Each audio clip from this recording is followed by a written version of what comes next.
Barcelona, el 11 de enero de 1981.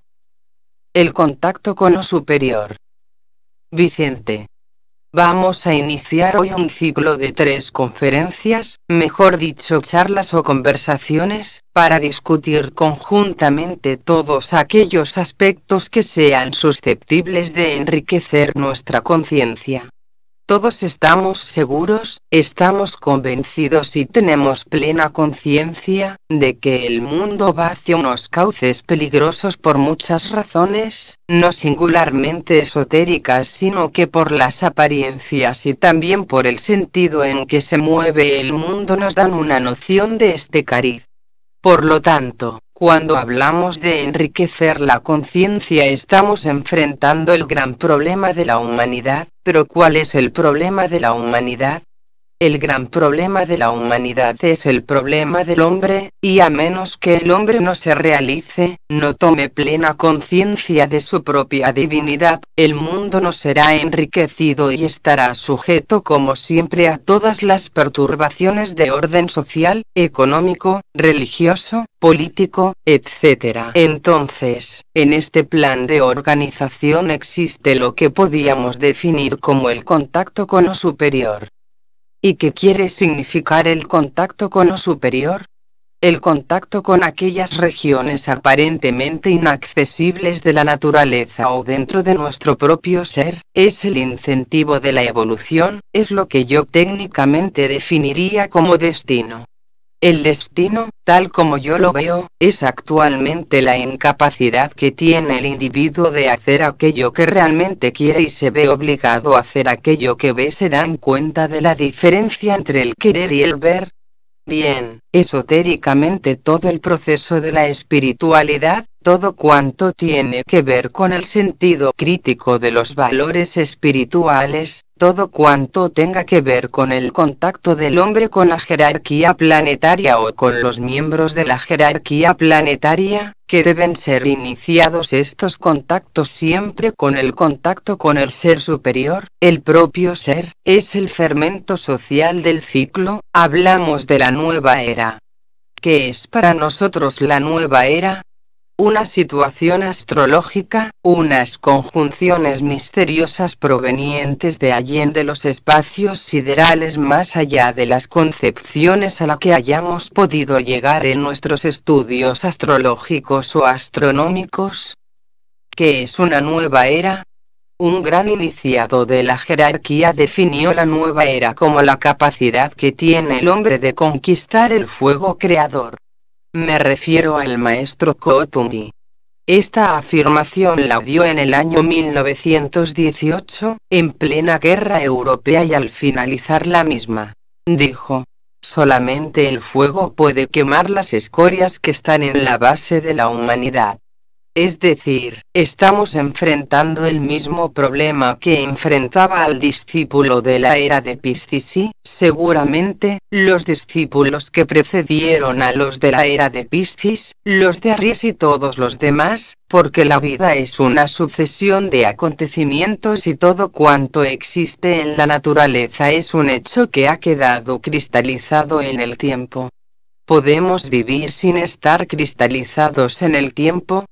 Esta es la pregunta, ¿verdad? Bien, como tenemos que discutir sobre esoterismo durante 3 meses, quizás será bueno que les diga lo que entiendo por esoterismo. Esoterismo es la ciencia que trata no de lo oculto sino de las causas de todo cuanto existe. El esoterista enfrenta el problema augusto de la energía. Todo cuanto estamos realizando se mueve en un mundo de fuerzas y movimientos, pero el mundo supremo de la energía todavía es una incógnita, y esa incógnita precisamente es la que trataremos de resolver, y una de las primeras premisas para conseguir esta actividad suprema es distinguir entre el libre albedrío y la voluntad. Habitualmente creemos que la voluntad y el libre albedrío son la misma cosa. Dense cuenta que la voluntad puede triunfar de los acontecimientos, porque según se nos dice los astros inclinan pero no obligan. ¿Quién puede realizar este prodigio de situar su voluntad por encima de los acontecimientos marcados por las estrellas? Es decir, el problema está en que la voluntad del hombre ha quedado circunscrita dentro de un círculo infranqueable, dentro de un círculo limitador, y todos los acontecimientos registrados o que tienen lugar dentro de este círculo es el libre albedrío, es la vida dentro de la jaula. El libre albedrío, ¿hasta dónde puede moverse? ¿Qué es lo que puede hacer? ¿Cuáles son sus conquistas? ¿Cuáles son sus oportunidades? Bien, estamos enfrentando el problema del Dios inmanente buscando el Dios trascendente o, si ustedes lo prefieren más teosóficamente, el círculo que envuelve el yo inferior en oposición o quedando encerrado a la búsqueda del yo superior. Entonces, el libre albedrío es el que trata de decidir, es el que trata de triunfar, es el que trata de autoglorificarse constantemente y, naturalmente, en este camino se encuentra siempre frenado por la voluntad de Dios o el destino, o el karma. Estamos discutiendo el karma ahora en términos psicológicos, no simplemente en términos metafísicos, porque naturalmente la ciencia debe aseverar el hecho, y que habiendo causas y efectos, y que siendo los efectos provenientes de causas, el karma es algo que no podemos disponer de su fuerza, de su albedrío, porque carecemos de esta fuerza, pero sentimos siempre dentro de estas prisiones impuestas por el propio yo. Es decir, que si hablamos de libertad, ¿qué entendemos por libertad? La libertad también es un proceso mediante el cual el hombre trata constantemente de ensanchar este círculo, no se pasa donde habitualmente se mueve su conciencia. Cuando llega a este punto, ¿qué ocurre? Ocurre la precipitación de energía kármica, tal es el caso de los aspirantes espirituales del mundo, tal es el caso de los discípulos y tal es el caso de los iniciados en las primeras iniciaciones. Existe una precipitación de karma sobre este círculo infranqueable con la misión de quebrantar este círculo y de hacer que el yo inmanente se confunda o se fusione con el yo trascendente.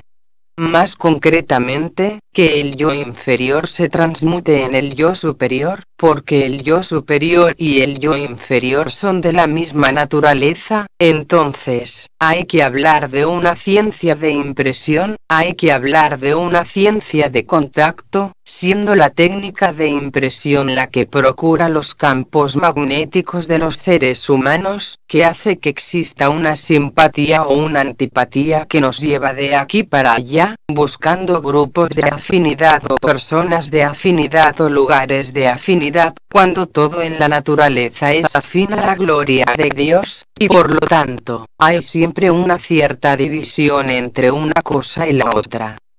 Entonces, cuando existe la fusión, cuando existe quebrantamiento de los moldes que limitan nuestra pequeña personalidad, se produce el fenómeno de la liberación.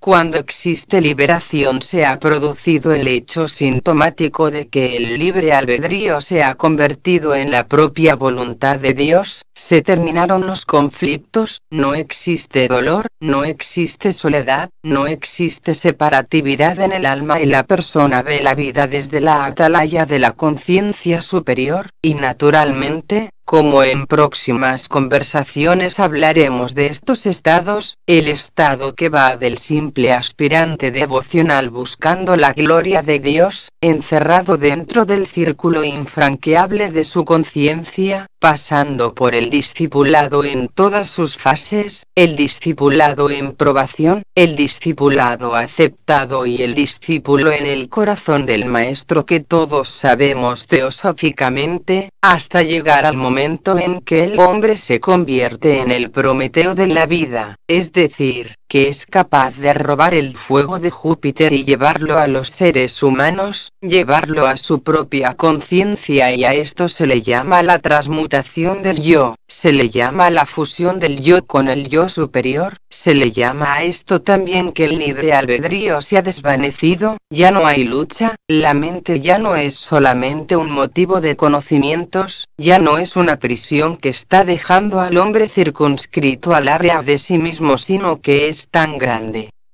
como el propio Dios. No me extraña que por eso Krishnamurti dice: cuando el hombre se libera, se ha liberado el propio Dios, porque es Dios quien se libera cuando existe esta liberación de perspectivas humanas, cuando el hombre deja de ser en sí para ser dentro de la humanidad, cuando ya no es un simple devoto del maestro sino que vibra ya en el corazón del maestro. Bien, la ciencia del contacto es la ciencia de ahora, de aquí y de ahora, no es la ciencia de mañana, no hay que buscar un cielo para mañana, hay que buscarlo aquí y ahora. Entonces, todos los que estamos aquí estamos tratando de organizar la vida en términos de realización, de llegar a este punto culminante en que el yo sumergido dentro del yo superior es capaz de enfrentar la vida desde un ángulo, desde un prisma tan amplio que para él no existen barreras, ya no existen necesidades, existen solamente oportunidades de servicio, y naturalmente, nos encontramos siempre con qué entendemos por conquista del yo, qué entendemos por liberación llevada a un aspecto psicológico, porque naturalmente, hoy día no podemos hablar de esoterismo a la manera devocional del pasado, sino que debemos hablar de esoterismo técnicamente, científicamente, y llevar todas las conquistas del esoterismo al campo de la psicología, no de la psicología trascendente de Jung, por ejemplo, sino a la psicología del hombre de la calle, de la persona que tiene necesidades, porque se puede perder el libre albedrío, se puede perder la voluntad separada en cualquier momento de la vida, siempre y cuando exista un deseo o la aspiración de realizar, siempre que exista este poder dentro del individuo que transporta las montañas, que no es solamente la fe sino que es algo más, es el contacto. Estamos refiriéndonos no solamente a impresiones. La impresión magnética, el contacto con el maestro o con el yo superior, porque no se puede contactar al maestro sin contactar previamente al yo superior, al alma, al Dios en uno, a este Dios esperanza de gloria del que nos habla la tradición. Entonces, todo el proceso es todo cuanto sabemos pero que no realizamos. ¿Cuántas veces hemos sentido las mismas cosas? ¿Cuántas veces la vida ha penetrado en nosotros y la hemos dejado escapar sin recoger su profundo mensaje? Es decir, a mi entender, el vivir momentos culminantes, no solamente de traspaso de eras sino porque los acontecimientos parecen que se están precipitando sobre la humanidad, tratando de buscar dentro de la humanidad a las personas capaces de interpretar estos deseos superiores que pertenecen quizás al deseo de alguna desconocida galaxia que pueda manifestarse a través de nuestro hemisferio. Existe en todo caso la oportunidad, y esta oportunidad, por grande que sea nuestra buena voluntad, tiene que existir forzosamente un poder intenso en nosotros, un esfuerzo constante y sostenido y, singularmente, un gran amor a todo cuanto nos rodea. Parece ser que este amor que nos falta en el corazón es el impedimento máximo para que no podamos realizar aquellas cosas grandes de que nos hablan los maestros del pasado, de que nos habla constantemente la jerarquía. Es decir, estamos yendo como siempre del cuaternario a la tríada y ustedes lo saben porque lo hemos dicho en muchas conferencias. Dense cuenta que el cuaternario y la tríada son palabras también. Podemos definir, por ejemplo, todo cuanto significa la evolución de la persona, singularmente, en lo que se refiere al aspecto cósmico. El aspecto cósmico está en todos, singularmente en los niños, en los cuales todavía no ha habido la participación activa de la sociedad que está rodeando con sus tentáculos, que está aprisionando, por decirlo de alguna manera, les está ocultando la glándula pineal para que no respire, para que no sufra. Pero, si en cierta edad se le pregunta al niño píntame una casa, fíjense bien, para que vean lo cósmico del progreso, primero dibujará un cuadrado, después y finalmente le pondrá encima un triángulo y seguramente si el niño es perspicaz, es un poco inteligente, a un lado o a otro de la casa le pondrá esto un círculo. ¿Se dan cuenta de lo que ha hecho el niño aquí?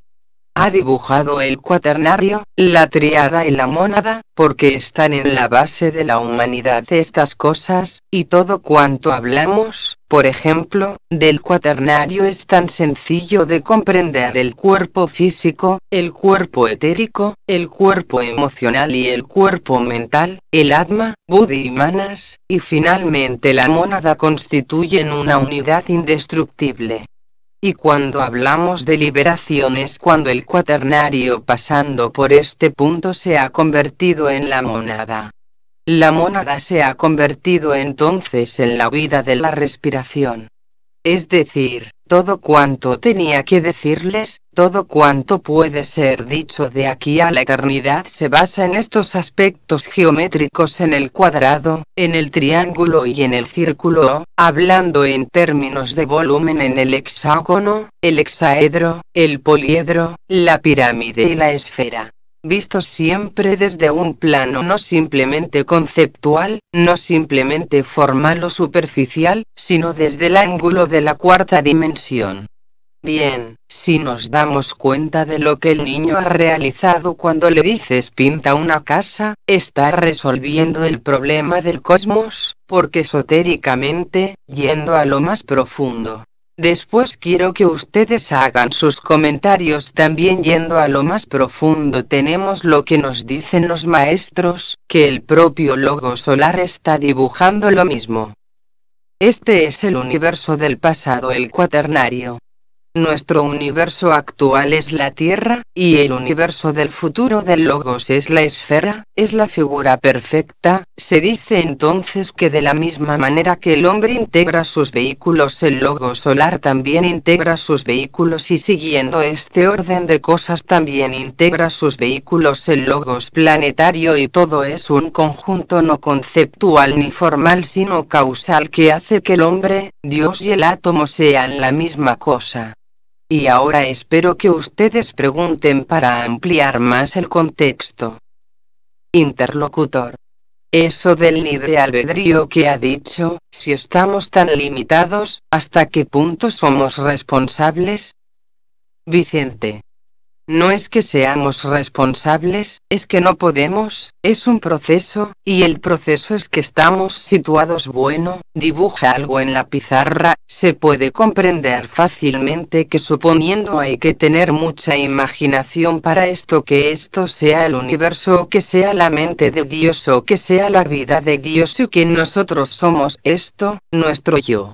Bien, yo entiendo por libre albedrío, entiendo por destino y entiendo por karma, todo cuanto sucede dentro de este círculo infranqueable, porque el hombre no puede pasar de aquí, está limitado por sí mismo, no por nadie más. Dios le da todas las oportunidades pero no las puede tomar todas de momento. Encuentra una fuerza antagónica, una resistencia, una fuerza centrípeta que le obliga a recogerse siempre en su centro, en el centro de sí mismo. Bien puede ser, fíjense, que ustedes desean muchas cosas, pero ¿cuántas realizan? El querer siempre es signo del libre albedrío del hombre encerrado dentro de esta esfera, no se pasa de este círculo infranqueable. Entonces, cuando existe liberación, digamos liberación, quizás será que la vida se escape ensanchando el círculo. Se puede ensanchar el círculo, no se pasa, pero siempre estamos encerrados dentro, y el yo inmanente y el yo trascendente siempre están separados. Esta es la herejía de la separatividad a la que se refería Madame Blavatsky. Entonces, si queremos unificar todos los campos de fuerza conocidos, los conocimientos esotéricos, el mensaje de Krishnamurti, que es lo mismo, siempre hay que verlo desde una perspectiva muy amplia. Veremos que la liberación se puede realizar ahora aquí ven, porque no se trata de dimensiones, se trata de impresión interna, se trata de la capacidad que tiene el hombre de liberarse, simplemente, no que me dejo llevar por la vida, y cuando el hombre se deja llevar por la vida y no reacciona, cumple con su deber profesional, familiar y social, pero no se preocupa en cierta manera. El hombre espiritual viene a ser como el agua, que se adapta a todas las vasijas pero nunca deja de ser agua. El hombre cuando se adapta a una situación es aquella situación histórica, ya se ha perdido el éxtasis. Bien, pues entonces, el libre albedrío puede ser muy ancho pero jamás será la voluntad de Dios. La voluntad de Dios es esto, señala aparte del dibujo, y esto es la pequeña parte. Entonces es como si atásemos cualquier animalito a un árbol. Esto lo he dicho muchas veces porque es muy significativo. Pongamos con 1 metro de cuerda y a otro pongamos 10 kilómetros. ¿Quién está más libre de los dos? Bien, ocurre una cosa, que el campo de actividad será más ancho en aquel que tiene 1 kilómetro o 10 kilómetros de cuerda, pero estará atado al centro de sí mismo. Entonces, ¿qué es la liberación? ¿Qué es la iniciación en sus vertientes más grandes, cuando el hombre rompe el hilo y queda suelto? A mi entender es lo que nos falta por comprender. Pero, bueno es que comprendamos la cosa, porque si comprendemos la cosa, automáticamente, en nuestro haber queda un tiempo inapreciable para poder gobernar todo cuanto está más allá de nosotros y de nuestras posibilidades, es decir, no sé hasta qué punto han comprendido la idea, pero tanto la liberación como la iniciación tienen la misma raíz. El hombre debe luchar constantemente contra este círculo infranqueable, pero también sabemos, tal como decía el Buda, que el luchar implica resistencia. ¿Cómo, entonces, podemos asemejar esta paradoja hasta reconciliarla? Cuando el hombre deja de ser es cuando es. Es difícil de comprender también, ¿verdad? Pero claro, si queremos decir de nosotros no podremos decirlo algún día, quizás algún día llegará este caso. Y la pequeña voluntad se funde, cesa el sentimiento de separatividad, el individuo conoce la paz. La paz no debe de ser un término despectivo, como tampoco deben serlo los maestros o cualquier eventualidad de tipo superior. Interlocutor.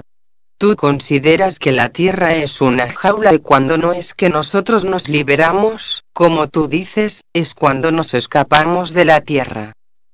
Vicente. Pero quedamos dentro de la Tierra. Interlocutor. Quedamos dentro mismamente de la Tierra, así no nos podemos liberar de esto. Vicente.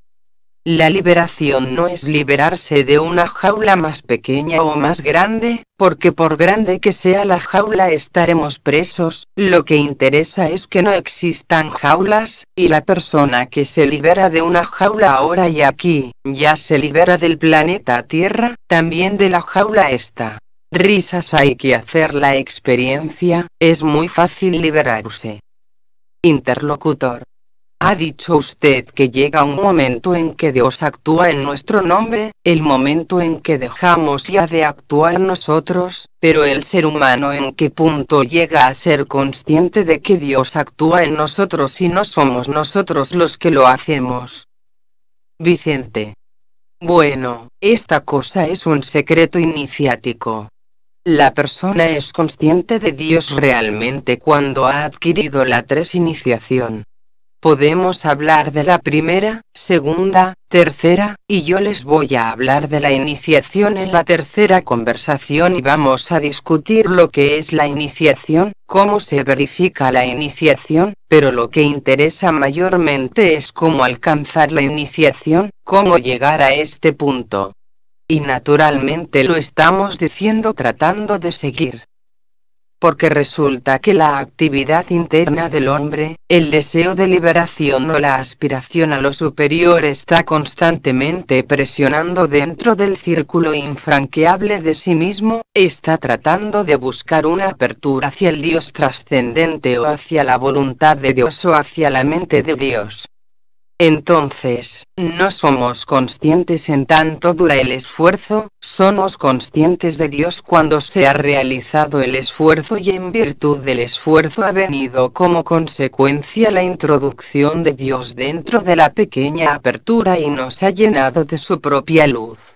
Entonces somos conscientes de nosotros y conscientes de Dios, porque no se trata tan solo, por ejemplo, de que nosotros somos conscientes de Dios, sino que Dios es consciente en nosotros, y podemos decir que nuestra liberación del temor de la persona que enfrenta la iniciación, porque es una soledad tremenda que debe atravesar, es el temor de quedar aniquilado con la pérdida del yo, con la pérdida de sus atributos creadores, pero no es así, porque la liberación no es la aniquilación del yo, sino que, como por ejemplo podíamos decir, que es la gota que se sumerge en el océano. Pongan ustedes que sea el océano el que se sumerge dentro de la gota, y existe la conciencia personal más la conciencia cósmica, esto es la liberación. Ahora bien, ¿podemos expresar la liberación? ¿Podemos hablar de la paz, de la música o del viento? No podemos, no están. Pues bien, si no podemos definir un color ni definir un estado de conciencia como queremos definir, por ejemplo, liberación, sabemos que es la absorción o la fusión dentro de la propia divinidad, esta mente es el que es la vida, y entonces hay que empezar a recorrer un camino y decir que nuestro universo es el campo de expresión del Dios que podemos reconocer. No vamos a hablar del Logos de Sirio ni del Logos de Aldebarán o de otras constelaciones superiores. Cuando hablamos de Dios hablamos del Logos solar y queda entendido para nuestras conversaciones del futuro, y cuando hablamos de Sanat Kumara hablaremos del Señor del mundo, del Logos planetario, haremos la distinción, pero cuando hablamos de Dios es la totalidad del universo con el centro en el Sol, con todos los aspectos superiores, conocidos o desconocidos, con todos los planos de la naturaleza, con todos los reinos, con todas las especies, con todas las razas y subrazas. Y aquí engloban ya las cadenas, las rondas y los esquemas. Esto es una cosa que hay que ir absorbiendo poco a poco porque todo esto no podemos aplicarlo, porque yo os diré, por ejemplo, la jerarquía está en la Tierra hace muchos años, son ideas. El individuo consciente manipula más intenciones y experiencias que simples ideas o simples pensamientos. No tiene importancia que una persona esté dotada de muchos conocimientos si no es capaz de aplicarlos de una u otra manera, pero todos queremos conocimientos y nos llenamos la mente de conocimientos y para esto tenemos las computadoras. Es decir, que hay que dar más visión, remontarnos cada vez más sin perder de vista las obligaciones propias del vivir diario. Leonor. ¿Puede hacer conciencia una persona que todavía no ha equilibrado sus vehículos? Esta será menos consciente para el yo, a mi modo de ver, o sea, sentir la presión de lo superior. ¿Puede darse cuenta una persona que todavía no ha equilibrado sus vehículos? Porque hay que empezar por aquí, para darse cuenta de que algo superior está hablando a través de él. Creo que primero tiene que haber eliminado o tener ya sobrepasado esta orilla de los estados emocionales y todos estos aspectos, o sea, tener un equilibrio para tener conciencia de cuando habla él o habla el yo superior. Supongo que si no hay este equilibrio se darán casos a ráfagas en un momento dado, pero no puede darse cuenta. Vicente. Si no hay equilibrio no puede haber revelación, no puede haber inspiración ni puede haber conciencia. El equilibrio es la base de la revelación o de la inspiración. No puede una persona tener un cuerpo en desequilibrio en oposición a otros cuerpos equilibrados sin que se resienta el mecanismo entero para manifestación del alma. Entonces, para estas personas no puede existir nada de conciencia del yo superior, de cómo se produce la iluminación. Otra cosa que tengo interés en remarcar es que el hombre que a través de sus contactos o de sus respuestas establece contacto con el yo superior no es un medium. Un medium es una persona que está desequilibrada y este desequilibrio es lo que trae como consecuencia la pérdida del contacto con el yo. La mediumnidad, por grande que sea, siempre proviene del pasado, y el pasado, tal como dice Krishnamurti ata, siempre ata, por glorioso que haya sido. Entonces, no podemos manipular el yo que no esté completamente armonizado, integrado en sus funciones el físico, el astral y el mental, formando un conjunto sin separatividad, para que se cree entonces el hilo dorado del antakarana que conecta al hombre con su propio yo superior.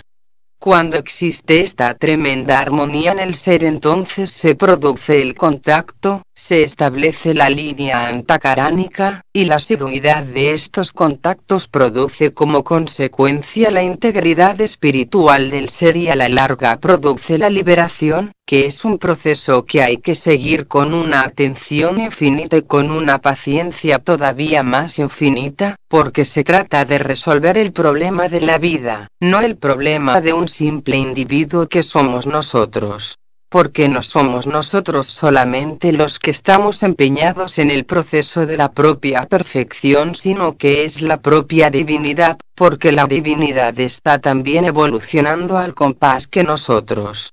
Y dependerá mucho que nuestras actividades para el cultivo y desarrollo de la propia divinidad, que hay que hablar a la divinidad con esta familiaridad para no tenerle miedo o para situarnos a extremos inconcebibles en el tiempo. Es decir, que si estamos empeñados en descubrir la verdad, el impulso mismo de la verdad situará ante nuestra visión aquello que debemos hacer, que no será aquello que quiere nuestro yo realizar, sino aquello que realmente podemos hacer en beneficio del ambiente general que nos rodea. Interlocutor. Yo quería hacer una pregunta saliendo de este tema. Usted ha dicho antes que Dios, el hombre, el átomo, eran una misma cosa. Supongo que se refiere o entiendo que dimanando todo de Dios en este sentido somos todos una misma cosa, procedemos de la misma fuente, ¿no? Vicente. Sí, naturalmente. El átomo humano, el átomo que se actualiza, el átomo que es el sistema solar son idénticos en principio pero no en expresión. Es simplemente que para la creación del sistema solar son necesarias las pequeñas partículas que llamamos elementos químicos. Entonces, tan necesario es a la divinidad un átomo químico como una presencia humana. ¿Qué ocurriría si faltara alguna conciencia del conjunto de conciencias o mónadas dentro del corazón de la divinidad? Algo fallaría en el universo. Pues bien, igual podemos decir nosotros con respecto al conjunto celular de nuestro cuerpo, y del conjunto atómico. Es lo mismo. Entonces decimos en el átomo existe la divinidad, una conciencia que mueve el universo, y se puede demostrar que existe una conciencia en el átomo, una conciencia que no será simplemente el protón, el electrón y el neutrón, sino que será algo más. Les invito a leer Química Oculta, de Annie Besant y Charles Leadbeater para que se den cuenta de lo que hay dentro de la naturaleza, que es lo más sencillo que hay, para que se den cuenta de la importancia que tiene un átomo dentro del cuerpo del universo, y es un átomo, y hay tantos millones de átomos dentro de nuestro propio ser, y sin embargo, la importancia que tiene el conjunto atómico dentro de la naturaleza, porque sin átomos no se puede construir nada de lo que vemos. ¿Se dan cuenta de la importancia? De ahí que el átomo también está buscando su liberación, está constantemente tratando de ensanchar el círculo, no se pasa de sí mismo. De ahí viene este infinito sentimiento de unión de un átomo con otro átomo para constituir todo el conglomerado de los elementos atómicos conocidos o de elementos químicos. Con un poco de imaginación y siguiendo siempre las leyes analogía hermética, podríamos sacar grandes conclusiones, singularmente aquello que dice: igual es arriba que abajo, igual es abajo que arriba. Significa que todo es importante en el universo. ¿Y por qué damos importancia a unas cosas y a otras no les damos importancia? Es decir, que nos falta mucha atención. Estamos recién ahora saliendo del aspirante espiritual que busca de ir arrebolando las emociones para entrar dentro de la corriente científica de los hechos. Esta nueva era son para recogerlos siempre a la manera científica, a la manera del sabio en su laboratorio. Se trata simplemente de ver las cosas con los ojos bien abiertos y de oír las cosas con los oídos también muy atentos. Porque la vida se puede presentar en su aspecto liberador en cualquier momento del tiempo, ¿y qué ocurrirá si no estamos atentos? Es decir, preguntémonos si estamos atentos. Solamente, mientras estoy hablando, ¿cuántas veces mi mente ha desaparecido buscando otras cosas, pensando en otras cosas que quizás me interesan más? Pues hasta que no tengamos esta atención formidable, como dice Krishnamurti, a todo cuanto nos rodea dentro y fuera de nosotros mismos, no sabremos nada, por muchos conocimientos esotéricos que tengamos de la gloria de la iniciación o de la gloria de la liberación. Interlocutor: ¿tú consideras que la próxima generación, que será de Acuario, será muy diferente de la nuestra? Vicente: yo no estoy aquí para predecir eso. Interlocutor: no, hombre, pero más o menos puedes tener una idea, porque supongo que Acuario sobrepasa a Piscis, ¿no? Vicente: yo voy a decirte una cosa y repito lo que he dicho antes, las eras no vienen impuestas únicamente por la posición de los astros, recuerden que lo he dicho antes, sino porque existe una voluntad de acción en el hombre, porque si en el hombre no existe voluntad de acción, las eras por su propio impulso no hacen nada, marcan la naturaleza pero no redimen al hombre, no lo liberan. Al contrario, una era de grandes oportunidades traerá más esfuerzos para organizar, muchas oportunidades y muchos esfuerzos. Pero vemos siempre la cosa desde el ángulo de la oportunidad o desde el ángulo del esfuerzo, pero esto lo dejamos aparte. A la oportunidad sí, pero al esfuerzo no, porque el esfuerzo es muy cansado. Es una cosa que la sabemos, que no hay que ocultarla, es una cosa muy natural, pero hay que ser consciente de estas cosas. Si no, no valdría la pena estudiar esoterismo, porque el conocimiento sin aplicación, repito lo que siempre digo, es dotar al individuo de las armas del brujo sin tener la facultad de remediar los males que hace el brujo, o el mago negro, como ustedes quieran. ¿De qué me va a servir el conocimiento si no tengo equilibrio? Bien, si hay equilibrio somos magos blancos. No hay necesidad de decir lo que es un mago blanco, ni tampoco buscar la oposición de un mago negro, no podemos discutir estas cosas, este es sabido, ¿verdad? Pero sí que es necesario que nos demos cuenta de que la oportunidad ha estado siempre presente porque Dios está presente en todos los momentos. Prescinde de las eras, prescinde de las civilizaciones, prescinde de la cultura de los pueblos, prescinde de todo el centro de sí mismo. Pues bien, una era, si la era encuentra personas preparadas tendrá efectividad, y sabe Dios la lucha que le aguarda a un discípulo en la nueva era, porque tendrá que romper con toda la tradición pisceana, tendrá que dejar todo aquello que ha querido, tendrá que renunciar a todo, a sí mismo, a todo cuanto le rodea y tendrá que quedar en soledad. ¿Y quién resiste la soledad? No se trata pues de una era, ¿verdad? Se trata de un complejo social dentro del individuo que no ha podido resolver a través del tiempo. Y en tanto no puede resolver este problema, no se puede resolver el caos de la humanidad, ni se podrá evitar la guerra, ni la inflación económica, ni el caso político, ni el deteriorado ambiente social. Interlocutor. Es igual como se dice que la energía, hemos visto que el deseo es igual que la voluntad sube en el interior para arriba y el deseo va para abajo, entonces es la misma cosa pero uno va para abajo y el otro va para arriba. Vicente. Entonces, habrá que distinguir cuando va para abajo y cuando va para arriba. Risas. Claro, hay que tener en cuenta que cuando hablamos de la liberación no hay arriba ni abajo, derecha ni izquierda, y esto es un problema conceptual de la posición de nuestro planeta en el cosmos.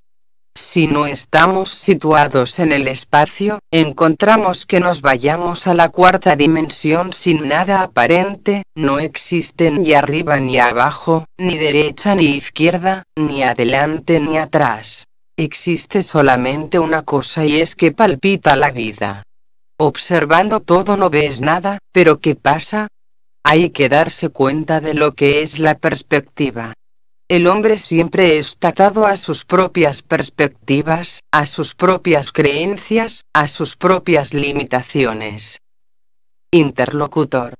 ¿Puede ser el alma un átomo o se puede comparar? Vicente. Sí, un átomo superior. Porque según se nos dice las mónadas humanas y los egos en el plano causal constituyen parte de los chakras del logo solar, por lo tanto, se le puede conceptuar como un átomo. Ahora extremando la idea, como ya hemos dicho que el universo es un átomo. Naturalmente hay que ver que entre el alma y el cuerpo causal, que no es lo mismo, porque hay que situar al cuerpo causal, pero claro, el cuerpo causal es el habitáculo del alma o yo superior, entonces, está habitando una esfera similar a la del Logos dentro del propio universo o de Sanat Kumara dentro del propio planeta o del yo humano dentro de su cuerpo físico, pero se puede entender como válido, desde un ángulo esotérico, viendo ya lo más profundo, lo más dilatado. Interlocutor. Transmitiendo su idea que me ha parecido captar, no sé, dígame si estoy equivocado. Primero nosotros tenemos un círculo, no se pasa a nuestras limitaciones, a nuestro nivel, un logo solar también vive dentro de una esfera muchísimo mayor pero tiene sus limitaciones a su vez que debe romper para progresar. Vicente. Hay que aplicar a logos la ley de la analogía, porque igual es arriba que abajo, igual es abajo que arriba. Es el principio hermético del conocimiento superior. Es decir, usted se da cuenta de que todo cuanto existe es una limitación, solamente existe un momento en que no hay limitación, es cuando el logos penetra en el gran pralaya, o cuando el hombre penetra en el devachan, en aquel momento parece ser que desaparecen las limitaciones. Se lo cree quizá el alma que está ya liberada pero al menos no tiene conflictos porque está dentro de sí misma, sin problemas ajenos, sin causas ajenas a su propia voluntad. Pero, es como si tuviésemos al logos situado en el espacio, más allá de su cuerpo físico que es el universo, y pudiera decir, como dice Krishna a Arjuna. Después de llenar el universo con una pequeña parte de mí, yo persisto. ¿Significa esto que más allá del universo vive Él íntegramente, y nosotros más allá del cuerpo, de la mente y de todo este conglomerado de mecanismos del alma vivimos plenamente también, somos íntegros? Lo que pasa es que no estamos limitados por el círculo infranqueable al cual estamos sometidos cuando estamos en encarnación física. Interlocutor. En cuanto a la limitación de liberaciones, perdón por las preguntas, Vicente. No, estamos para esto. Interlocutor. En cuanto a la limitación, cuando hablamos de liberarnos o habla usted de liberarse, habla también de una terrible soledad que debe superar, he entendido. Mi pregunta es ¿cómo puede el hombre que ha logrado liberarse tener este concepto de soledad cuando está integrado en los demás, y con amor a los demás, y rodeado de los demás, integrado a los demás? Me parece encontrar una contradicción, ¿no? Vicente. ¿Cuándo hay liberación? Cuando hay liberación hay la totalidad del ser, tiene conciencia cósmica. Es consciente en el átomo y es consciente en el propio Dios. Interlocutor. ¿Es en el proceso esta soledad? Vicente. Sí. El proceso es cuando vas de una iniciación a otra. Existe el momento de aflicción, el momento de soledad que el hombre ha de afrontar, son las pruebas de la iniciación. Dense cuenta de una cosa, para que se den cuenta de lo que cuesta entrar en el camino iniciático, cuando estamos solos porque tenemos alguna aflicción no enfrentamos nunca la aflicción, buscamos un sustituto, buscamos una diversión cualquiera. Bien, como siempre buscamos diversiones, el motivo esencial del dolor o de la propia soledad no puede destilar su experiencia. ¿Se dan cuenta? Bien, esto con una persona. Una personalidad sea del tipo logoico no podemos hablar de lo que ocurre porque nuestra mente tiene bastante trabajo con enfrentar su propia soledad y es una soledad de cosas, porque te quitan una cosa que aparentemente es tuya y tienes un momento de soledad en el que puedes reaccionar a la idea de haber perdido aquello, más cuando perdemos a una persona querida. ¿Podemos evitar la soledad? ¿Podemos evitar el sentimiento de separatividad que se adueña del corazón? No, ¿verdad? Pero, ¿por qué tenemos este sentimiento de soledad? Porque durante el proceso de nuestra vida estamos constantemente cambiando valores, buscando sucedáneos a los estados de conciencia de dolor, y como que no enfrentamos el dolor y solamente nos gusta divertirnos, la vida con toda su experiencia pasa desapercibida, entonces, hacemos preguntas como por ejemplo ¿qué me ocurrirá el día de la muerte? Y es un terror instintivo, ¿por qué? Porque no enfrentamos nunca el problema de la muerte. Siempre decimos sí, me moriré algún día, pero que tarde mucho. Porque estamos siempre separando la idea de la muerte y porque no enfrentamos la idea de la muerte como la idea, por ejemplo, del miedo a un estado de conciencia, del miedo a la soledad, del miedo a la oscuridad o del miedo a cualquier cuestión que sea. Hay tantas cosas en la humanidad. Pero, el problema psicológico es si enfrentamos esta soledad y cómo enfrentamos esa soledad, o si buscamos compañía que nos acompañe en esa soledad, con lo cual ya se ha perdido la soledad.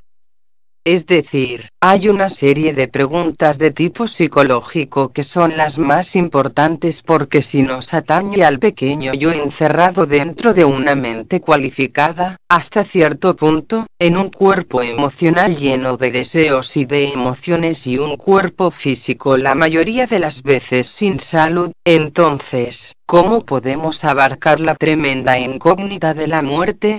Hay una gran dificultad, ¿verdad? Dense cuenta de esto.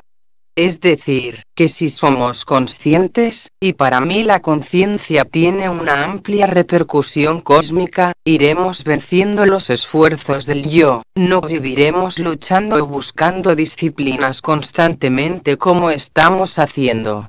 Viviremos suavemente, amablemente, nuestro paso por la vida será una bendición, y no al contrario de lo que ocurre actualmente. Interlocutor. Usted ha hecho un inciso en la analogía que existe en el microcosmos y el macrocosmos. No podría ser que la humanidad la comparásemos a las células que existen en un solo ser humano y que toda la humanidad formase un número exacto o equivalente a las células que existen en un ser humano, pero en el momento que muere este ser humano esas células llegan a disgregarse, a morirse y, entonces, esto es lo que permite hacer un paso superior incluso en un futuro próximo. No podría ser que en cuanto a la humanidad ocurriese algo similar, que cuando la humanidad global llegue a un momento en que exista este momento de ruptura, exista este paso en bloque, como si dijéramos hacia adelante. Vicente. Aplicando la analogía, es cierto que puede ser comparada la humanidad en bloque a un conjunto celular de un grupo de organismos dentro del propio organismo nuestro que, aparentemente, al morir nosotros nos abandona. Claro, dense cuenta de que hablamos de gente que abandona y que se muere, solamente muere el cuerpo o desaparece la forma, la vida siempre permanece. Es decir, que la materia nunca se disgrega la forma. Una forma específica de materia para habitar cualquier cuerpo o cualquier alma en aquel cuerpo. Entonces, la idea es correcta porque aplicamos la ley de la analogía, solamente hay una cosa, es que nada muere, solamente muere la forma, la materia continúa íntegra porque se agrupa por orden de densidades, y seguramente si analizásemos en los planos acásicos, buscando lo más profundo de una célula, veríamos que existe un lazo magnético entre cada una de las células de nuestro cuerpo y nuestra alma. ¿Quién sabe si al compás de que evoluciona nuestra alma también evoluciona aquel conjunto celular en el nivel que sea y que cuando reintegramos las funciones específicas, después del período del Devachan, y penetramos en el nacimiento quizás nos acompañan de nuevo? Quizás puede servir esta idea como una hipótesis para trabajar sobre ello, no hay que ser nunca drástico en aquello que no podemos interpretar, ¿verdad? En aquello que no podemos ver claro, pero pudiera ser aplicando siempre la ley de la analogía. Les estoy cansando, ¿verdad? Interlocutores. No, no. Interlocutor. Es algo parecido a un cuerpo astral cuando está ya bueno. Estás pensando en el nivel mental, es cuando sales de su cuerpo astral y encuentras una oscuridad y es porque tienes que pasar. Es como uno que estudia el bachillerato que se examina en el primero, luego cuando sabe que lo sabe, no, pero él va un poco nervioso, sale del primero, entra en el segundo y así siempre pasa una oscuridad, cada vez que pasa un plano traspasa una oscuridad. ¿Estás de acuerdo? Vicente. Sí, de acuerdo. Interlocutor. Entonces se va superando y entonces se va formando así una claridad, pero después una oscuridad para pasar a otra, hasta tener conciencia de todos. Vicente. El misterio de esta soledad debe ser la antesala de la liberación, y el paso por la soledad que precede o que viene después del momento de la muerte física, este paso solemne que damos, que viene integrado por este momento de soledad que llamamos la nave de Caronte que nos lleva de una orilla a la otra, es una soledad espantosa. Pero, naturalmente, ya forma parte de aquello que decía antes, como que nunca enfrentamos la soledad. Aquello es largo, difícil, es duro y a veces doloroso. Entonces, ¿por qué no empezamos ahora, aquí? No mañana, ahora. Porque entonces si limpiamos ahora el canal, si limpiamos el Antacarán ahora en un sentido muy positivo no habrá problema, porque entonces el Antacarana sirve para atravesar todos los mundos vacíos que existen en todos los planos del universo. Interlocutor. ¿No nos damos cuenta cuando dejamos el cuerpo que lo hemos dejado? Vicente. Si somos conscientes en otro plano. Varias voces, déjenme contestar.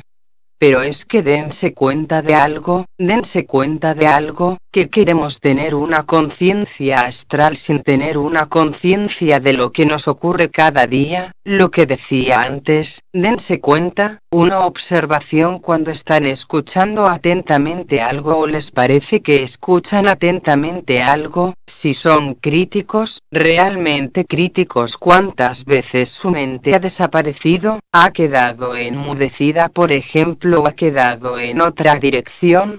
¿Cuántas veces? Bien, si ustedes son conscientes ahora de todo ese proceso se darán cuenta del por qué no tenemos conciencia astral, y que cuando viene el problema de la muerte no nos damos cuenta, o quizás nos damos cuenta, no sé, pero vamos a buscar las raíces del proceso psicológicamente hablando. Cuando hay un proceso en marcha, y para mí estamos en un proceso en marcha, un proceso muy activo, este proceso debe ser suficiente para inducirnos a una acción continuada de la conciencia de observación, de la conciencia intencional de los hechos, del poder de dirigir los acontecimientos, de que nuestra mente esté enfocada donde queremos, no donde ella quiere. En este momento que somos tan conscientes, el astral y el mental son parte de la conciencia, por lo tanto, se pueden pasar, no hay ningún iniciado de la tercera iniciación que no tenga la conciencia en todos los planos del universo. Perdón. En los primeros planos del universo, el físico, el astral, el mental y parte del búdico, de todo el universo. Bien, ¿por qué? Porque está atento constantemente, seguramente que es un hábito en el iniciado estar atento a todo. ¿Por qué no cogemos el hábito de los iniciados de estar atentos? Y Krishnamurti nos habla siempre, y hemos hablado mucho de Krishnamurti y no estamos haciendo nada de lo que Krishnamurti dice, porque eso es una cosa tan sublime y tan elevada que es muy fácil decirla, simplemente estar atentos. Y ya sabemos lo que es la atención. Estar atentos. No tiene vuelta de hoja. No estamos atentos y reconocemos el hecho, lo reconocemos este hecho. Ya vamos a acabar.